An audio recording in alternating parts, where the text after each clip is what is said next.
I remember as a kid, I'd just be laying on the grass in the yard, and I just had this feeling like I just wanted to put my arms around the earth and give the earth a hug, because I just loved being outside and that feeling of nature, and I was always inspired by going to amazing places. And like, if you go to like the ocean for the first time, or you go to some mountains and they're covered with snow, you look at them and you go, wow, look at that. And in that moment of, wow, look at that, you forget about your problems, you forget about your credit card debt, you forget about all your obligations, and you've actually made a connection with that place. And so, studying with Grant really helped me to put structure to that.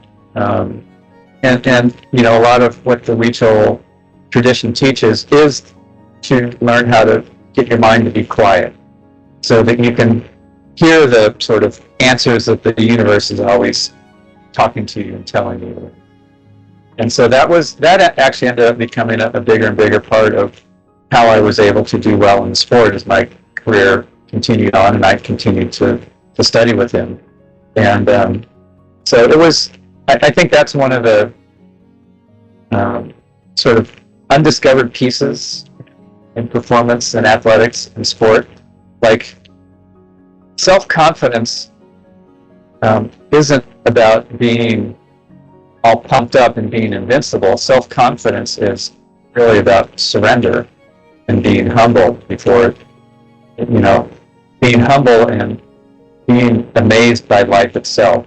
Like, how it is when you go outside and you see the flowers and you smell one of them and it's beautiful, and like, that's good. That makes you feel good.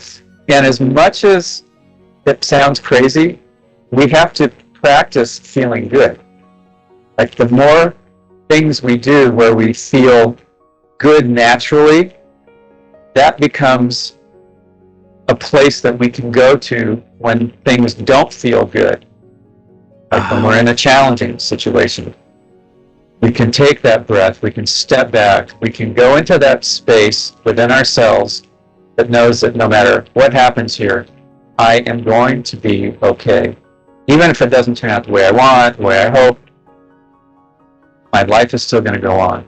And that was really important in the races, because when the race is not going well and I would get into that judgment space, part of it was like, oh, my life is never going to be good after this. And it's like, wait a minute. Tomorrow I'll wake up, the sun is going to rise, my family and friends are still going to love me, my life will still be okay. This moment may not turn out the way I hope, but my life will go on and it will be okay. And that's sort of like, that puts your brain back into that secure place. And when your mind is secure, everything relaxes again. You're, like I said, you're set up for survival. And so if you feel like this situation is going to diminish your quality of life, if it turns out a certain direction, your brain tries to get you out of that. But if you sort of can have a conversation with that inner part of yourself and just go, hey, even if my life situation is not as optimal tomorrow as it was today, I'll still be okay. I'll still be fine. There will still be that flower outside that I can go smell, and it will smell good. It sounds simple, but it is simple, but it's also powerful. And so many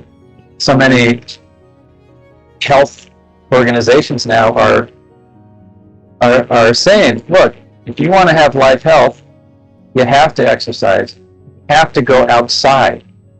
If you go outside, expose yourself to the sunlight, to the day, to the air, if you move, your quality of life is going to be better than if you sit inside and you don't get outside and you don't do simple stuff.